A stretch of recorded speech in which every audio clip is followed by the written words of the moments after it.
Baik, Assalamualaikum warahmatullahi wabarakatuh. Waalaikumsalam Waalaikumsalam warahmatullahi wabarakatuh.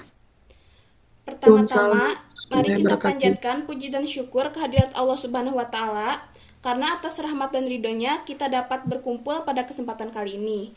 Sebelumnya, saya ingin mengucapkan terima kasih kepada Bapak Anwar Taufik Rahmat, selaku dosen pengampu mata kuliah Pendidikan Agama Islam, yang telah memberikan kesempatan bagi kelompok 6 untuk memaparkan materinya mengenai pernikahan membangun keluarga dalam Islam. Selanjutnya, saya akan memperkenalkan anggota dari kelompok 6. Ada Sinta Nuriyah Nanda, Chandra Fauzi, Novita Suci Ramadhani, dan juga Okbar Abdus Sidik. Dan saya sebagai perwakilan kelompok 7 yang akan memandu acara pada presentasi kali ini. Izinkan kelompok 7 untuk memperkenalkan diri. Saya sendiri Keisha Rashifa Aulia sebagai moderator, Dina Andini sebagai notulen, Indriani Indah dan juga Cindy Arifah sebagai komentator. Baik, untuk mempersingkat waktu, mari kita langsung saja pada materi pertama, yaitu definisi pernikahan yang akan disampaikan oleh Sinta. Kepadanya dipersilahkan. Baik, bisa dilanjut slide PPT.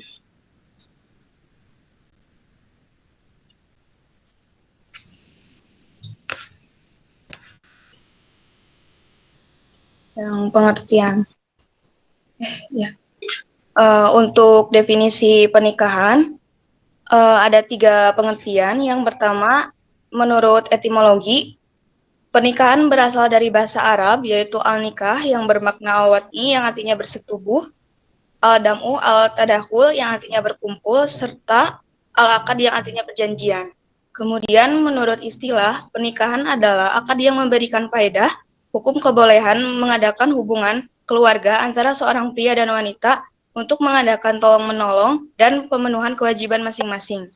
Kemudian menurut Undang-Undang nomor 1 tahun 1974, pernikahan adalah ikatan lahir batin antara seorang pria dengan wanita sebagai suami istri dengan tujuan membentuk keluarga yang bahagia dan kekal abadi berdasarkan Tuhan Yang Maha Esa. Untuk hukum pernikahan, slide-nya dilanjut.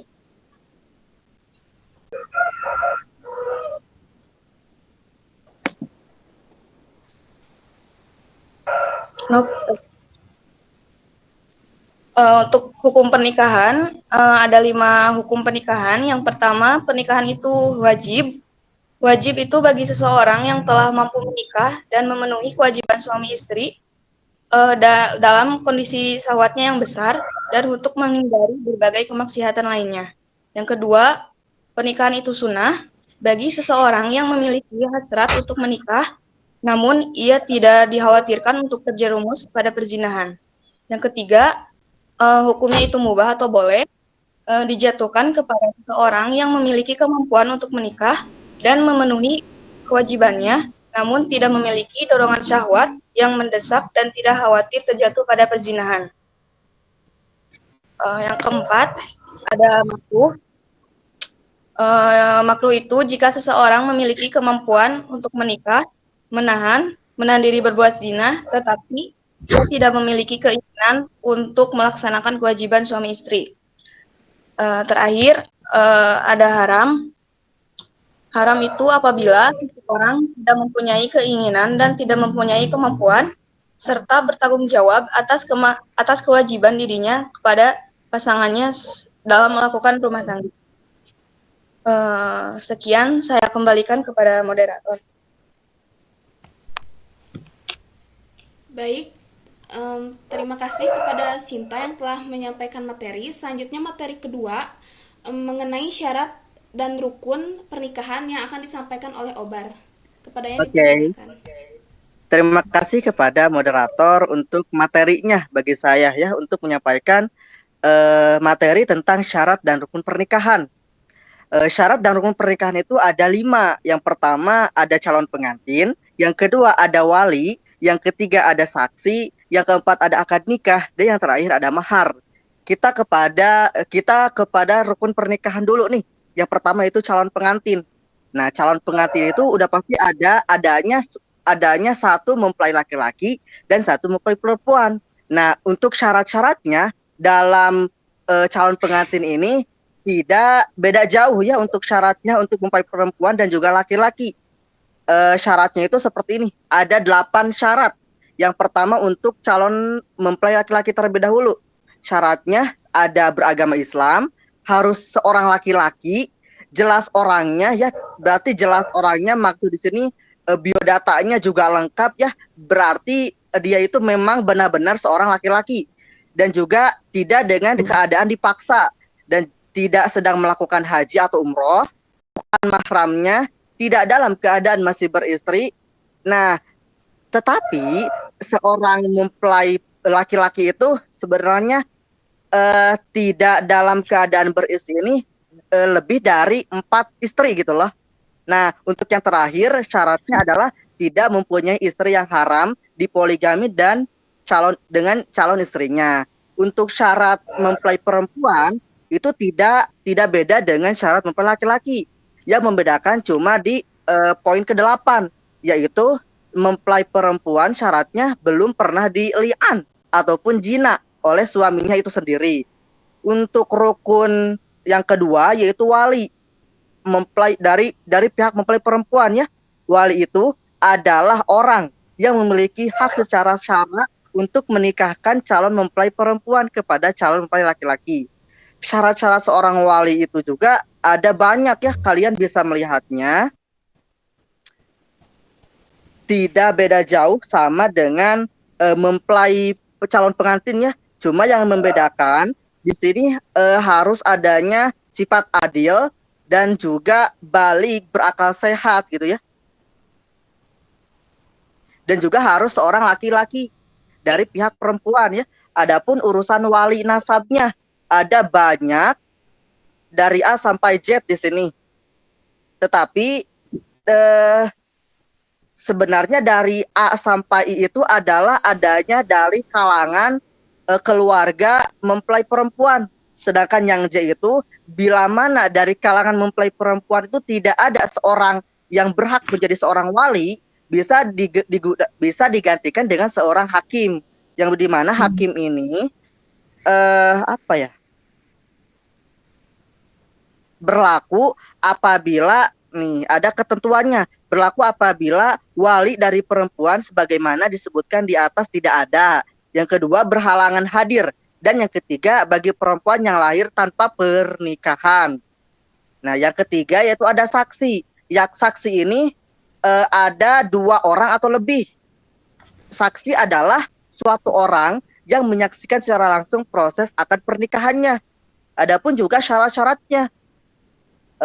Saksi juga syarat-syaratnya tidak jauh beda dengan wali ya.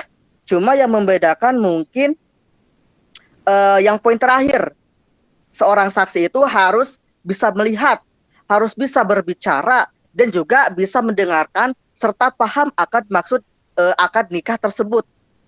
Lalu ke poin keempat yaitu akad pernikahan. Akad itu dapat diartikan sebagai perjanjian ataupun ikatan dalam suatu pernikahan.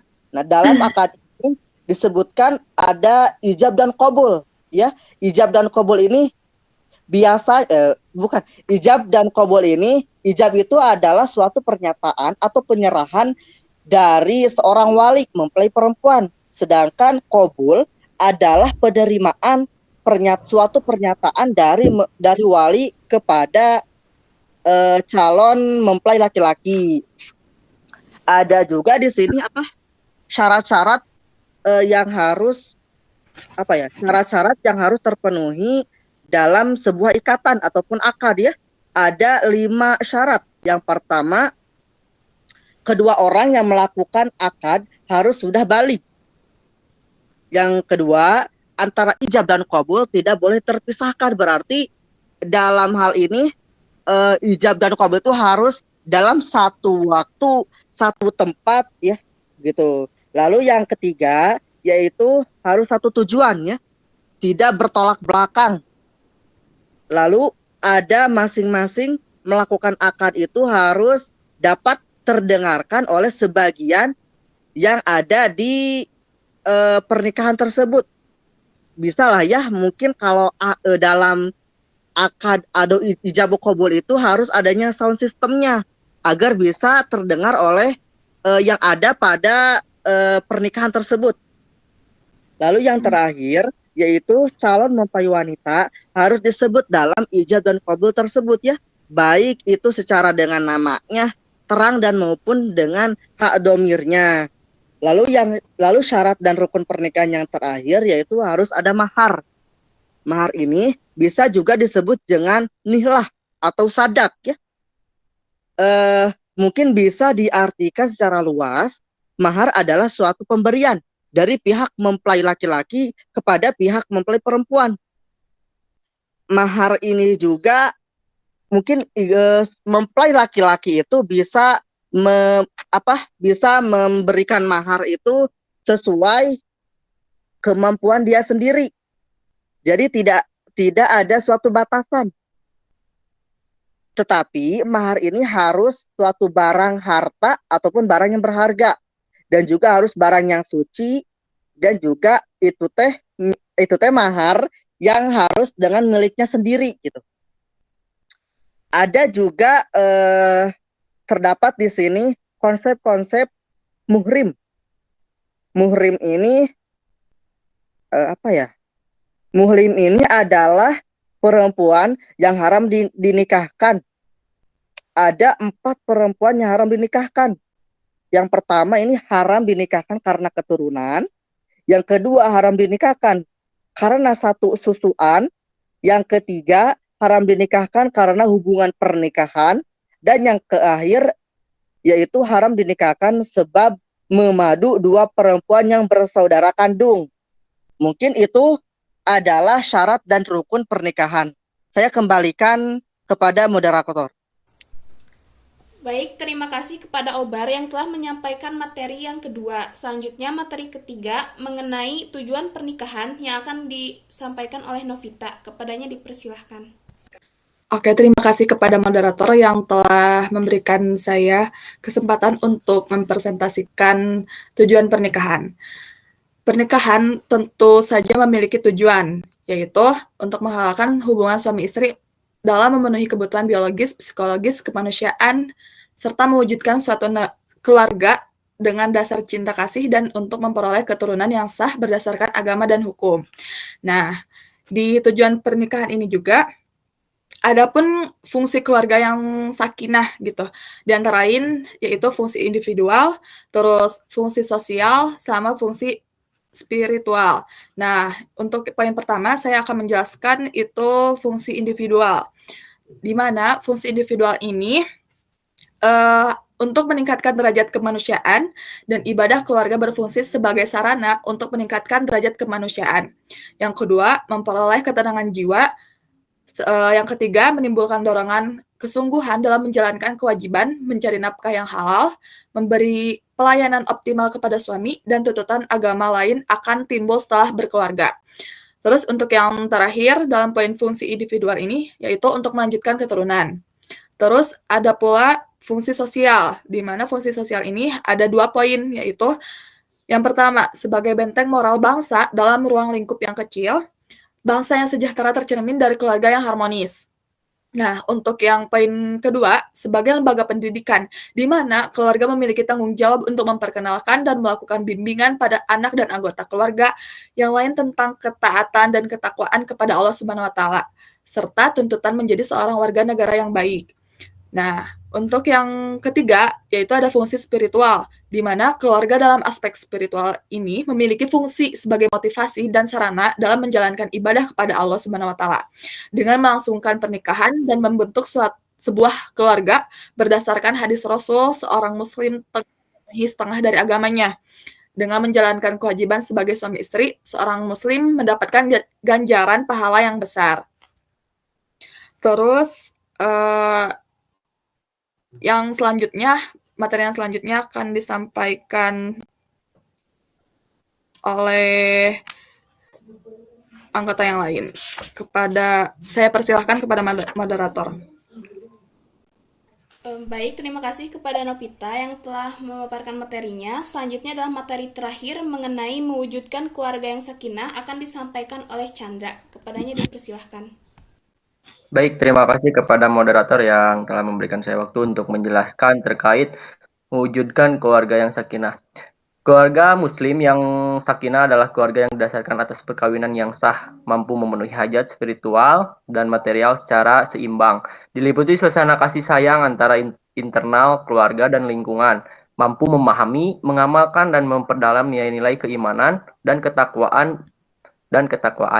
Nah, jadi di sini sudah tentu ya, ini adalah keinginan semua orang dalam menjalin keluarga, yaitu keluarga yang sakinah, yang dimana diatur dalam Quran Surat Ar-Rum ayat 30, dan diantara tanda-tanda kekuasaannya ialah dia menciptakan untukku istri-istri dari jenismu sendiri, supaya kamu cenderung dan merasa tentram kepadanya, dan dijadikan diantaranya rasa kasih dan sayang. Sesungguhnya pada yang demikian benar-benar terdapat tanda-tanda bagi kaum yang berpikir.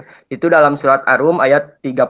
Nah, ini adalah sudah menjadi keinginan kita semua dalam menjalin keluarga. Nah, ada langkah-langkah dalam mewujudkan keluarga yang sakinah. Nah, yang pertama adalah persiapan pernikahan. Sebelum terlaksananya proses pernikahan, hendaknya masing-masing mempersiapkan diri, baik itu mempelai wanita maupun mempelai pria, untuk masuk ke dalam jenjang pernikahan. Diantaranya harus adanya persiapan ilmu, di mana persiapan ilmu ini adalah mengetahui tujuan dari pernikahan dalam Islam, lalu mendapatkan jadi tujuannya harus sudah siap gitu, bahwa akan mendapatkan pahala. Nah, lalu ada persiapan mental, psikologis dalam menghadapi pernikahan, yaitu mempersiapkan kekurangan pasangan masing-masing gitu, mempersiapkan dalam menghadapi kekurangannya. Nah, diperlakukannya nanti secara mutlak, lalu berkomunikasi dengan baik gitu, nanti harus siap berkomunikasi gitu dengan pasangannya masing-masing. Lalu ada persiapan spiritual. Persiapan spiritual ini yaitu proses dilalui dalam pernikahan harus nuansa ibadah gitu. Jadi kita harus siap bahwa pernikahan ini adalah kita menjalankan ibadah gitu, menjalankan salah satu ibadah dalam Islam. Nah, lalu ada persiapan fisik. Persiapan fisik ini yaitu persiapan kita harus mengetahui gitu, mengetahui seperti alat-alat reproduksi wanita atau memeriksa kesehatan. Lalu kita juga harus siap mengetahui gitu, pengetahuan mengenai seks yang sehat gitu, karena banyak orang yang menikah lalu kurangnya pengetahuan gitu terhadap seks sehat ini. Dan kita juga harus bisa gitu menyenangi pasangan masing-masing gitu. Nah, lalu ada persiapan ekonomi dan harta. Ini menjadi salah satu persiapan yang benar-benar harus sudah siap gitu, karena banyak sekali ya, tidak sedikit yang mungkin bercerai karena harta gitu. Nah, ini menjadi problem yang pertama gitu, karena harta ini materi yang melaksanakan seperti mahar laki-laki yang diberikan kepada perempuan gitu, atau yang disebut dengan acara walimah al-usyri atau pesta pernikahan, yang dimana sering terjadi gitu, kayak ada pesta pernikahan yang kecil menjadi perbincangan, atau ada yang misalnya hanya dilaksanakan di KUA saja menjadi perbincangan. Nah, ini juga harus dipersiapkan gitu terkait harta sebelum kita melakukan pernikahan. Oke, langsung ke slide selanjutnya, yaitu ada proses pernikahan. Proses pernikahan, setelah semua persyaratan terpenuhi, ia mendaftar ke KUA. Proses pernikahan bila dilangsungkan dengan disaksikan oleh pihak KUA, selanjutnya diberikan bukti pernikahan berupa buku nikah. Setelah akad berlangsung, disunahkan untuk melakukan walimah al-usri atau pesta pernikahan yang bertujuan untuk memberitahukan bahwa telah terjadi pernikahan sehingga terhindar dari fitnah masyarakat. Nah, dalam proses pernikahan ini mungkin banyak ya dalam proses pernikahan ini, tetapi dalam kata yang terakhir gitu ya, yang setahu saya bahwasanya kita melakukan pesta pernikahan tidak perlu mewah-mewah, tapi kita harus bisa mengundang satu kampung supaya tidak timbulnya fitnah atau terjadinya fitnah gitu di dalam pernikahan kita nanti. Lalu slide selanjutnya.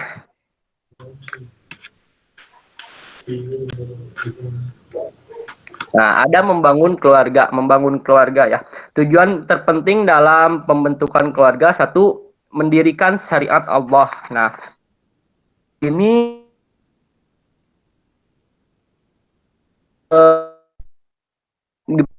mengamalkan gitu syariat-syariat Allah yang udah diatur terkait cara kita membangun keluarga. Lalu ada mewujudkan ketentraman. Mewujudkan ketentraman ini adalah kita harus gimana ya, tidak sering bertengkar gitu dalam berkeluarga. Kita juga harus mengerti satu sama lain gitu ya. Lalu ada mewujudkan sunnah Rasul banyak ya, seperti kita harus saling menghormati pasangannya, saling melaksanakan hak dan kewajibannya maupun seorang suami atau seorang istri. Lalu memberikan kasih sayang kepada anak. Nah, yang kepada anak bisa kita dengan cara mendidiknya dengan baik, agama kita gitu ya. Nah, lalu ada menjaga fitrah agar tidak menyimpang di jalan. Nah, menjaga fitrah agar tidak menyimpang di jalan. Lalu ada tujuan keluarga di atas bisa terwujudnya dengan melakukan, kita bisa melakukannya yaitu supaya terwujudnya yaitu memiliki ilmu, dan kita juga tidak boleh gitu mendidik atau tanpa memiliki ilmu. Nah, kita juga bisa dengan cara kita terus belajar, dan tidak lupa kita juga nih ada kan kayak kajian-kajian seperti itu. Lalu ada saling mengenal dan memahami. Saling mengenal dan memahami di sini adalah keluarga kan menyatukan dua insan yang berbeda gitu ya, dua insan yang berbeda yang dimana kita juga harus tahu gitu apa kelebihan dari suami, apa kelebihan dari istri, yang dimana kita juga harus bisa melengkapinya gitu, dan tahu gitu karakter dan sifat dari suami ke istri, dari istri ke suami, kita juga harus bisa mengenal sifat atau karakternya gitu. Lalu ada memiliki kepercayaan kepada pasangan. Kepercayaan menjadi modal dalam sebuah hubungan ya. Tanpa adanya saling kepercayaan di antara dua belah pihak, maka akan selalu timbul kecurigaan dalam setiap tindak tanduk suami dan istri dalam rumah tangga, dan pada akhirnya memunculkan permasalahan keluarga. Nah, kepercayaan ini harus bisa dijaga gitu, harus bisa dijaga baik oleh suami ataupun maupun oleh istri. Lalu ada komunikasi dengan baik. Komunikasi dengan baik yaitu keterbukaan gitu terhadap persoalan-persoalan. Misalnya misalnya suami lagi ada masalah, bisa curhat kepada istri maupun sebaliknya, supaya komunikasi itu terjaga dengan baik gitu. Lalu bisa juga dengan kayak ada family time gitu ya, kayak mau liburan atau apa gitu. Jadi supaya komunikasi pun terjaga dengan baik gitu. Lalu ada menjalankan kewajiban dan memberikan kebahagiaan.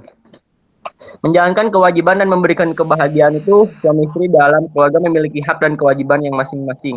Perceraian sering terjadi akibat adanya hak dan kewajiban yang tidak terpenuhi oleh salah satu atau kedua pihak, suami ataupun istri. Nah, menjaga hak dan kewajiban yang dimana mungkin sekarang banyak ya, kayak misalnya sekarang istrinya yang bekerja.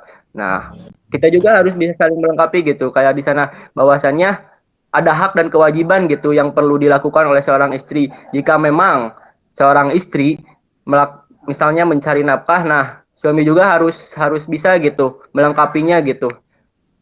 Lalu ada senantiasa menjalankan ibadah kepada Allah Subhanahu wa taala, yang dimana kita juga membangun, karena menikah merupakan sunnah ya, sunnah dari Nabi Muhammad SAW. Pernikahan merupakan ibadah yang sangat panjang karena berlangsung sepanjang hayat. Nah, itu kan yang keinginan kita itu ketika menikah, bahwasanya ingin sepanjang hayat. Nah, dengan supaya kita bisa selalu bersamalah gitunya, inti nama kita juga harus menjalankan ibadah-ibadah kita gitu secara bersama, mungkin bisa kayak sholat berjamaah atau kayak tadarus bersama atau apapun itu diisi dengan menjalankan ibadah kepada Allah Subhanahu wa taala gitu, supaya keluarga yang bisa menjalin keluarga yang tentram, lalu harmonis, dan mendapatkan ridho dari Allah Subhanahu wa taala.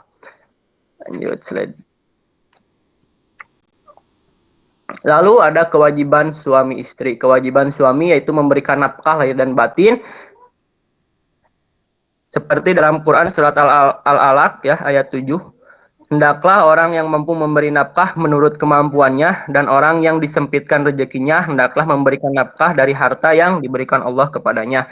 Lalu ada memperlakukan istri dengan baik, yaitu dalam Quran surat An-Nisa ayat 19, dan bergaulah dengan mereka secara patut, kemudian bila kamu tidak menyukai mereka, maka bersabarlah, karena mungkin kamu tidak menyukai sesuatu, padahal Allah menjadikan padanya kebaikan yang banyak. Nah, jadi meskipun pasangan kita mempunyai gimana ya, punya sifat yang mungkin kita tidak sukai gitu, maka dalam surat An-Nisa ini menyuruh kita bersabar gitu, karena pasti akan ada kebaikan yang banyak gitu, kebaikan yang bisa jadi Allah menjadikan kebaikan yang banyak dari pasangan kita. Lalu ada mendidik dan membimbing istri, yaitu terdapat dalam surat Tahrim ayat 6 ya, yaitu berbunyi, hai orang-orang yang beriman, peliharalah dirimu dan keluargamu dari neraka yang bahan bakarnya adalah manusia dan batu.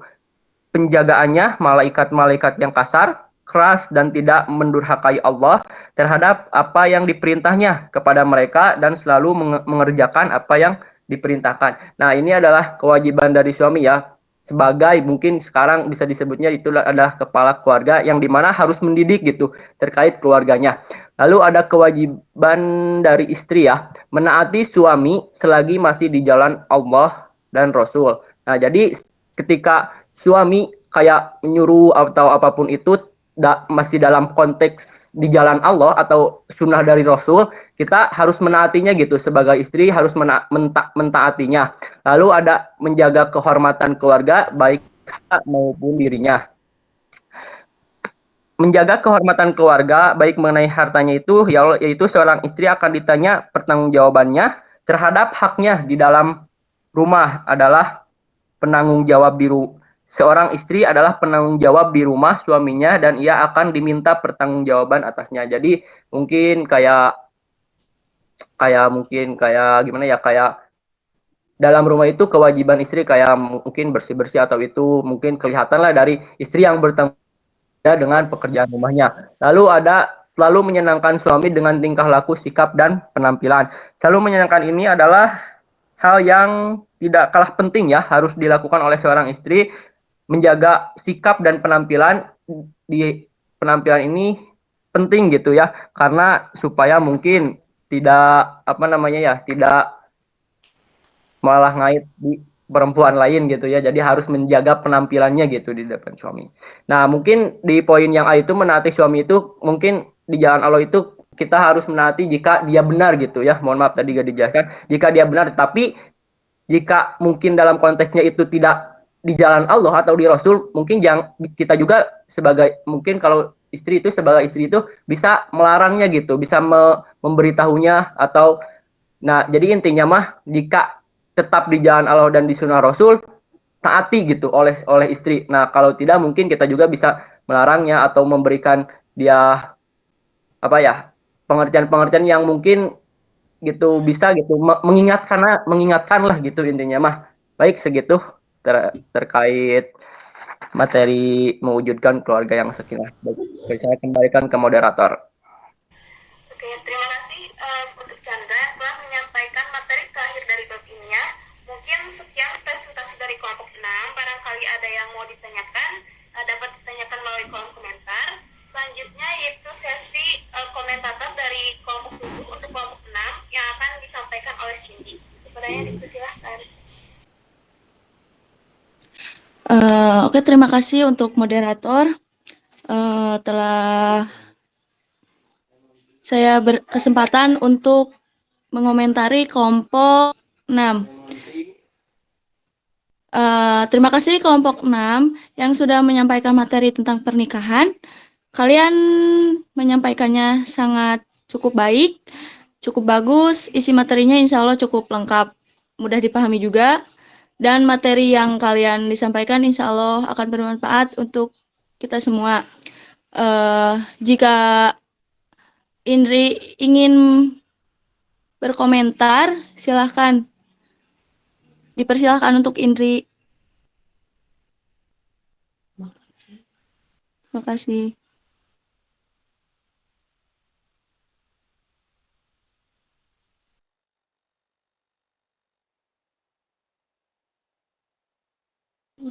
Jika tidak ada, Indri, saya kembalikan kepada moderator.